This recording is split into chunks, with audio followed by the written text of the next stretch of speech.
बिस्मिल्लाहिर्रहमानिर्रहीम। अस्सलाम वालेकुम। मैं हूँ मिसेस राबिया ज़फ़र। आप देख रहे हैं ZN न्यूज़ और हमारे साथ मौजूद हैं ज़फ़र नकवी साहब। अस्सलाम वालेकुम जनाब, आज जो स्टोरीज़ आपके साथ डिस्कस करनी है उसमें सबसे पहले बात करेंगे वज़ीर आज़म इमरान खान साहब के मामून ख़ुसूसी अली नवाज़ अवान ने मारूफ सहाफ़ी आसमा शिराज़ी साहिबा पर संगीन इल्ज़ामात लगाए हैं।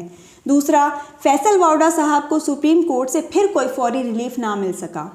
तीसरा डिस्कस करेंगे और जो हमारी मेन स्टोरी है, वज़ीर आज़म इमरान खान की गुजरात के चौधरियों के साथ मुलाकात और इसमें जो नई नई कहानियाँ खुलकर सामने आ रही हैं, इस पर बात करेंगे। अब बहुत कुछ खुल के सामने आ रहा है। मेरा ख्याल है कच्चा चट्टा खुल के सामने आ गया मुलाकात का, और अब तो लोग ये कह रहे हैं कि ये मुलाकात भी नाकाम हो गई है। ये क्यों हुआ है, ये आपकी चूँकि मेन स्टोरी है, इस पर हम बहुत कुछ अंदर की बातें भी बताएंगे और आपको नई बातें बताएंगे।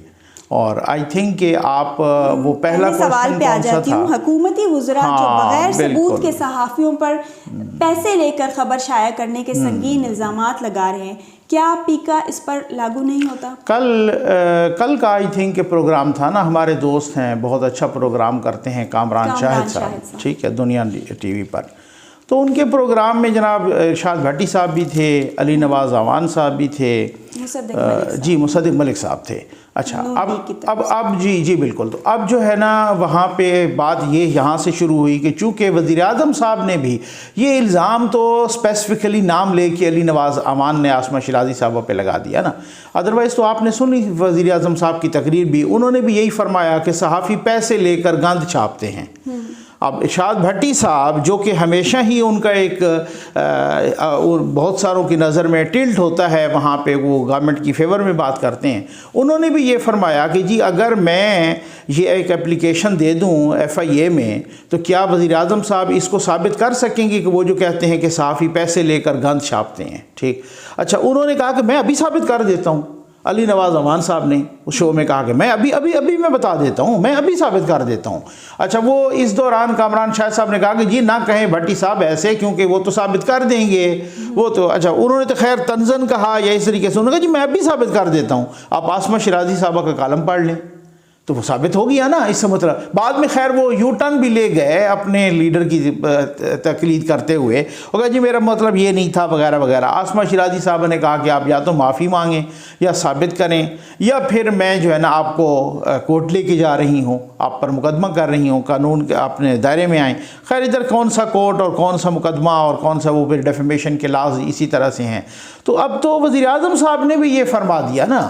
अब वो आपको याद है ना, आसमा शिराज़ी साहबा ने एक कालम लिखा था कि अब चाहे काले बकरे सरेदार चढ़ें, या कबूतरों का खून बहाया जाए, या पुतलियों में सुइयाँ चबोई जाएं, या इस तरह से कोई पुतले लटकाए जाएं वगैरह, तो इस तरीके से मईशत संभलने वाली नहीं है।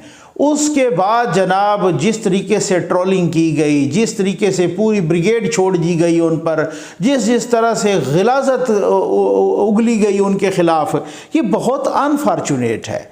कि मतलब आप किसी को भी यूँ कह देंगे जी अगर आपके ख़िलाफ़ या आप पर तनकीदी एक कालम या मईशत पे कालम या आपकी पॉलिसी से अगर कोई एतराज़ कर रहा है और तनकीद कर रहा है, तो आप कहें जी ये पैसे ले, तो फिर इसका मतलब ये है कि जो दिन रात आपके कसीदे पढ़ रहे हैं, तो फिर वो आपसे पैसे ले रहे हैं। हमने तो किसी पे कोई इल्ज़ाम नहीं लगाया, हम तो उनको मालशिया पालशिया ज़रूर बोलते हैं, हम उनमें से कुछ को FFL भी बोलते हैं, लेकिन बात ये है वो हैं भी सही। तो मकसद कहने का ये, हमने तो ये किसी पर इल्ज़ाम नहीं लगाया, लेकिन आप नाम लेके किसी खातून सहाफ़ी का और अब करें साबित। मुराद सईद साहब ने दरख्वास्त दी, ये एक टेस्ट केस है ना फिर FIA का ना। मुराद सईद साहब ने दरख्वास्त दी, तो जनाब उनका तो वहाँ 9 बजे एप्लीकेशन देते हैं, FIR होती है लाहौर में, और 9:15 9:30 पता नहीं कौन सी तो बुलेट ट्रेन, कोई एरोप्लेन, कौन सा कोई मतलब वो सुपरसोनिक चला है, क्या हुआ है कि वहाँ 9 बजे लाहौर में FIR और यहाँ पे 9:15 बजे या 9:30 बजे मोहसिन बेग साहब के घर पे छापा पड़ गया।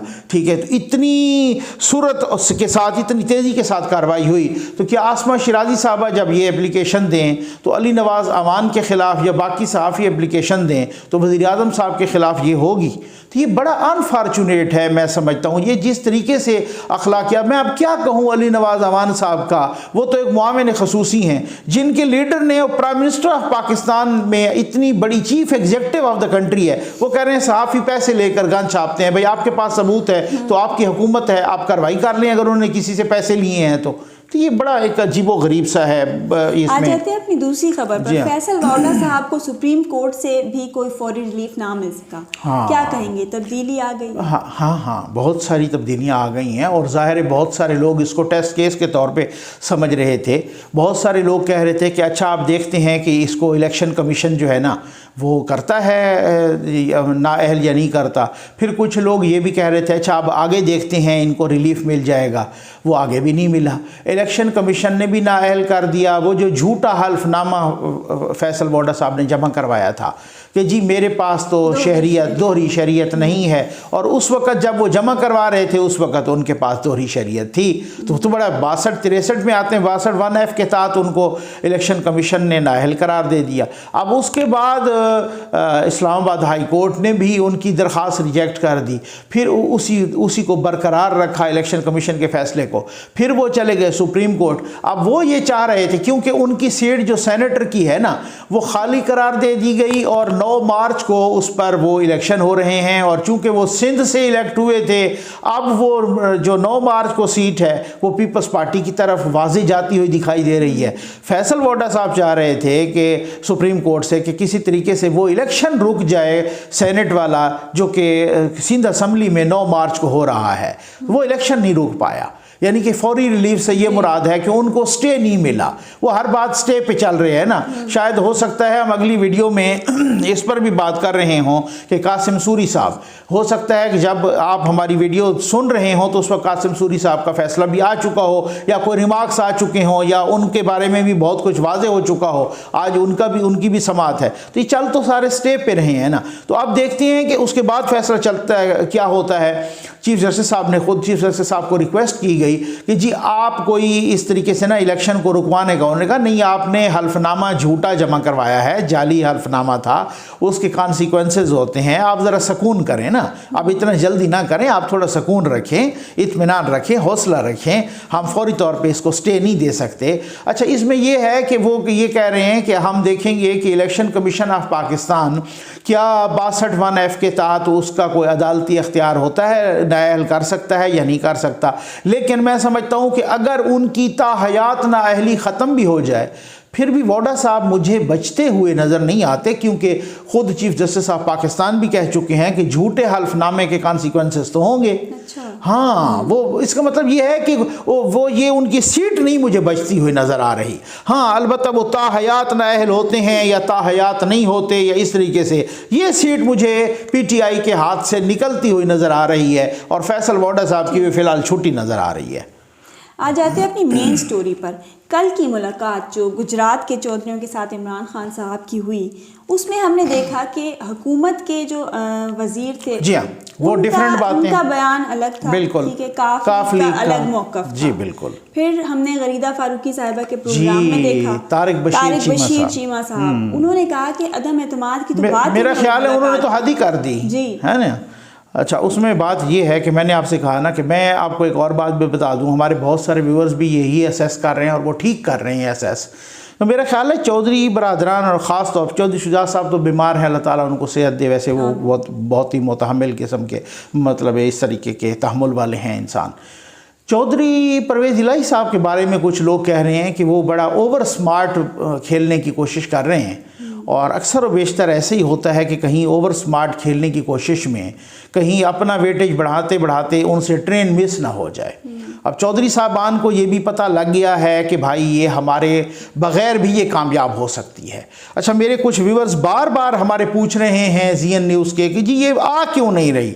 भाई बहुत सारी बातें होती हैं ना मेरे भाई, बहुत सारी कदगनें होती हैं ना, बहुत सारा होमवर्क होता है ना, ऐसे मजाक नहीं होता कि आगे हुकूमत ऐसे बैठी है तैयार कि जी आप आओ और हमें कुर्सी से धक्का दे के चले जाओ। उसमें बहुत कुछ करना पड़ता है। अब मैंने जहाँ बात की, कल भी मैंने बताया, तो हमारे मतलब सोर्सेस के मुताबिक सारे के सारे अपोजिशन वाले ये कह रहे हैं कि भाई हम ये कोशिश कर रहे हैं, हमारे नंबर वैसे ही पूरे हैं, और हम ये कोशिश कर रहे हैं कि असल में मसला ये है कि जी जो सूरत हाल है कि इत्तेहादी भी साथ शामिल हो जाएं, ताकि हम सारे के सारे वहाँ से अगर हमारे पास आ जाएं PTI के, तो ये तासुर ना जाए भाई इन्होंने हाथ ट्रेडिंग की है, इन्होंने ख़रीदा है, इन्होंने ख़रीदो फरोख्त की शुरू कर दी है। तो इस तासुर को ज़ायल करने के लिए वो इत्तेहादियों को साथ मिला रहे थे। बाकी ये चौधरी साहबान भी जानते हैं कि नंबर तो इनके पास पूरे हो गए। अच्छा, कॉन्फिडेंट बहुत ज़्यादा है ना। अब शायद खान अब्बासी साहब को सुन लें आप, इसी तरीके से कल हिना परवेज़ भट्ट साहबा का आपने वो देखा, अच्छा एहसन इकबाल साहब को देख लें, राना सनाउल्लाह साहब के ट्वीट ने तो कल सब कुछ ही वाज़ेह कर दिया। उन्होंने कहा चाहे ये जितनी भाग दौड़ कर लें, भले ये चौधरी परवेज़ इलाही को वज़ीर आला बना लें, भले ये कुछ कर लें, हमारे नंबर पूरे हैं, हमने अपने टाइम पे अदम एतमाद पेश करनी है और वो कामयाब भी होनी है। और उन्होंने तो बिल्कुल ही गाली मुका दी ना, ठीक है ना, ख़त्म कर दी। अब आप कल जब गए तो पहले तो हमने खबर दी थी कि, और बड़ी पक्की खबर थी कि वो मुलाकात करना ही नहीं चाह रहे थे। अच्छा, फिर इन्होंने बड़े गीटे गोडे पकड़े और फिर इन्होंने अपनी इज़्ज़त बचाने के लिए, क्योंकि आपको पता है ना कि लास्ट टाइम भी वज़ीर आज़म साहब जब लाहौर गए तो चौधरी परवेज़ इलाही साहब उस वक्त इस्लामाबाद आ गए, नहीं मिलना चाह रहे थे ना। इसी तरीके से जहांगीर तरीन साहब के भी बारे में कि वो भी नहीं मिलना चाह रहे थे, वो लंदन चले गए अपने इलाज के लिए। अच्छा, इस तरीके से जो है ना कल भी यही बताया गया आखिर तक। बल्कि आपको याद होगा कि समा ने चलाया वो चौधरी इनका वज़ीर इत्तलात का फवाद चौधरी साहब का, और उन्होंने कहा कि जी वो बीमार हैं और वो आज उनसे नहीं मिल पाएंगे, और इस तरह की कोई बात की उन्होंने। तो वो हमारी खबर की तो तस्दीक हो गई। तो उसके बाद मुझे सुना है, ज़राए बता रहे हैं कि मुनीस इलाही साहब को, जो चौधरी साहब के बेटे हैं चौधरी परवेज़ इलाही साहब के, उनको ज़रा मिन्नत समाजत की गई। उनका यार वो बस कुछ भी हो, मुलाकात तो हो जाए, बाकी जो भी हो। तो मुलाकात हुई, और मुलाकात कोई सेपरेशन में भी नहीं हुई। वो आपको पता है पूरा झमघटा लगा हुआ था, उधर वज़ीर आज़म साहब भी, पूरा लश्कर भी साथ था। खुद लश्कर का लफ्ज़ ये चीमा साहब ने इस्तेमाल किया, ठीक है ना, तारिक बशीर चीमा साहब ने, आपने भी सुना मुख्तलिफ TV शोज़ में।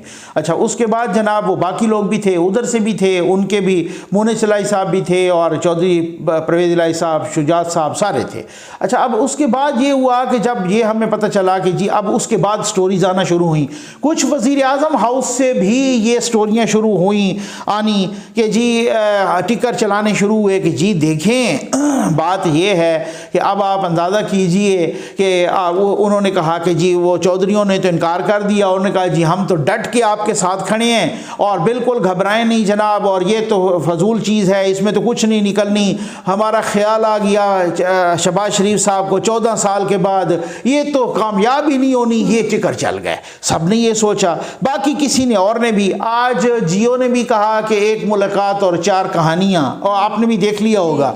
तो उसमें भी उन्होंने ये कहा कि 3 कोई हुकूमती वज़रा ने या हुकूमती ज़राए ने हमें बताया, और तीनों ने डिफरेंट बात की। कुछ ने कहा कि वो वहाँ पे क्या क्या डिस्कस हुआ, रूस का दौरा, ये वो इस तरह से, और कुछ ने क्या कहा, कुछ ने ये कहा कि जी उन्होंने हमें बड़ा दिया है। कुछ ने कहा कि चूँकि उन्होंने हमसे मुलाकात कर ली तो उम्मीद ये है कि वो जो है ना मतलब हमारे साथ खड़े हैं। और कहते हैं कि हमें जब उन दूसरे ज़रिए से पता चला काफ लीग के, तो उन्होंने कहा जी ऐसी कोई बात ही नहीं हुई, अदम एतमाद तो डिस्कस ही नहीं हुई, और ये तो एक वज़ीर है जो कि इस तरह से गलत टिकर चलवा रहे हैं, वफाकी वज़ीर हैं जो गलत टिकर चलवा रहे हैं टीवियों पे। और वाकई बात भी ऐसे है। और किसी बंदे ने लिखा, मुझे बहुत पसंद आया, वो कहते हैं कि जी अगर ऐसा होता तो फिर तो चौधरी साहबान के हाथ में हाथ डाल के वज़ीर आज़म साहब बाहर आते प्रेस के सामने, वहाँ को बात करते, और उनकी अकेले अलहदगी में भी मुलाकात एग्जैक्टली। जब चौधरी बरादरान के साथ मुलाकात करने के लिए मौलाना फजल रहमान साहब गए, उस वक्त अलहदगी में उनकी मुलाकात हुई। और इसी तरीके से जब शहबाज साहब गए, उस वक्त भी उनकी अलहदगी, एक तो कामन मुलाकात थी और एक अलहदगी में मुलाकात हुई। और जरदारी साहब गए, उस वक्त भी उनकी अलहदगी में 2-2, 3-3 राउंड होते रहे। तो ये मेरा ख्याल है पहला राउंड ही अपनी मौत आप मर गया, तो दूसरे राउंड पे जाने का कोई वो फ़ायदा ही नहीं था। इन्होंने सिर्फ अपनी इज़्ज़त बचाई कि जी वो मुलाकात हो गई है, वो बस वो मुलाकात का हो जाना ही जो किसी तरीके से कसम टूट जाए, और ये ना हो कि वज़ीर आज़म साहब जिन्होंने पूरे के यानी कैबिनेट का इजलास मुलतवी करके उसको मनसूख करके वहाँ पर लाहौर गए, और पता चले कि जनाब दूसरी दफ़ा जा रहे हैं और मुलाकात ही नहीं हो रही।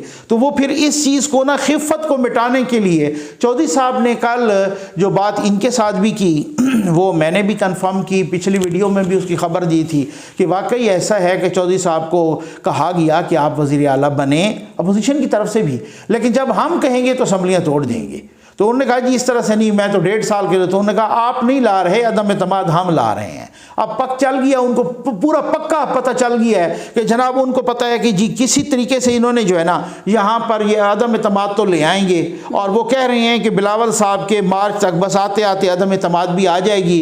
अपोजिशन वाले कह रहे हैं, और वो कह रहे हैं कि अदम एतमाद तो ले आएंगे और हम इनके बगैर ले आएंगे। कल राना सनाउल्लाह साहब ने कहा है ना कि जिनके साथ हम वादा कर चुके हैं, जिनको टिकटें देने के अगले इलेक्शन के लिए, तो डेफिनेटली उनको हम अपना वादा पूरा करेंगे। भाई देखें, मैं आपको बताता हूँ, कुछ हुकूमत के लोग कह रहे हैं कि कुछ लोग इनके हमारे साथ भी हैं।